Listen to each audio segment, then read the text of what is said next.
charged. Yeah, you're charged. He told us you're charged. This one hasn't aired yet, but he said you're charged differently if you are a professional fighter than if me and Tahir just gonna fight.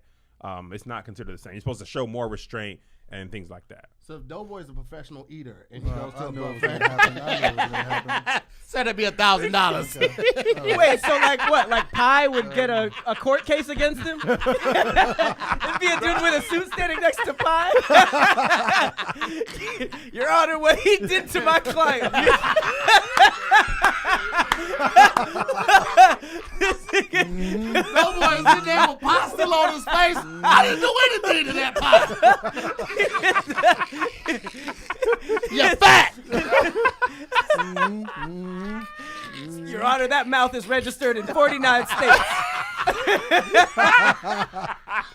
My mouth is registered? You piece of crap. Just guys are going to Vegas and they're like, no, sir, you got to pay by the plate. You're not going to get.